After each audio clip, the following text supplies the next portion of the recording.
have the TV audio blaring right now because you're having trouble hearing it, you're definitely going to want to see this segment. We have Dr. Jace Wolf with us. He is the Director of Audiology and Research at Hearts for Hearing. Thanks for being here with us this morning. Thanks for having me. So real quick, I want you to tell us about the organization because it's an awesome nonprofit. It sure is. Hearts for Hearing is a nonprofit foundation here in Oklahoma City.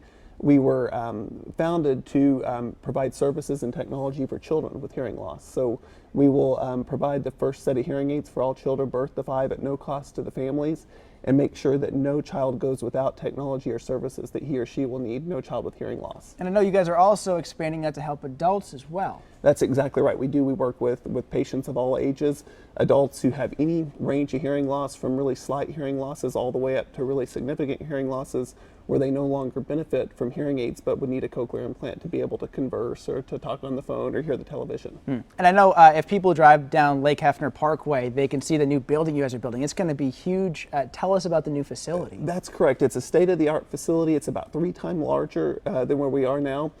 So it'll allow us to provide the best services that we possibly can for all persons who have any degree of hearing loss of any age. And I drive by that every morning. I see it, and it looks so impressive. It's going to be awesome to help out your cause. I was hoping to talk a little bit about the technology and the changes that are happening, because it seems like in the past 5 years or 10 years, we've really seen some advances that are changing what it means to lose your hearing and then gain it back. That's exactly right. There's a misconception. Oftentimes people will say that they have hearing loss and it's caused by nerve damage. And in reality, that's not true. Usually the nerve is intact and really functional, and it's the inner ear or the cochlea that is damaged from a number of different types of things. The inner ear or the cochlea, its job is to take sound and convert it to a message that the brain can understand, and then it stimulates the hearing nerve, and the hearing nerve is fine. So if you have somebody who has so much hearing loss they can't benefit from hearing aids any longer, we now have a device called cochlear implants, and they've actually been around for quite some time, but the technology has really improved. And with a cochlear implant, the patient can have a surgery. So this is it here. Yeah, this is it right here.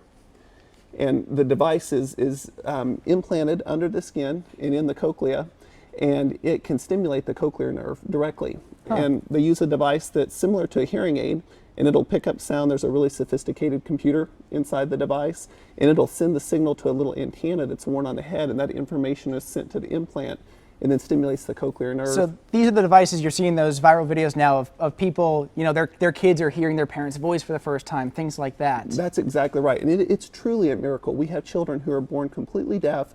They receive these devices at 9 months of age, and when they're 5, they go off to their neighborhood kindergarten and they set the curve in school. And on the other end of the age spectrum, we have adults who have withdrawn from social situations, or they're not able to function at work any longer, and they get these devices and they excel at work, and they go back and they can communicate with their friends or family in restaurants and hear over the telephone. Just absolutely amazing and technology. Before we wrap up, I just want to get to this real quick. If you could talk to us about the signs of hearing loss, you know, what people should be looking for here. I know we have a graphic here that people can help. Without a doubt. Usually what our patients will tell us, usually they'll blame it on their friends or family, and they'll say that they're mumbling. But if they're in groups of people with more than 2 people in a conversation, oftentimes they have a difficult time following the conversation, or they'll confuse words. Somebody will say fan or pan, and they misunderstand those words. They can't distinguish. Okay. Or noisy situations where there's background noise, they really have a difficult time following conversation. And Dr. Jace Wolf, they can obviously reach out to you guys at Hearts for Hearing. Really appreciate your time today. Thanks so much for coming in. Thanks so much. I really appreciate being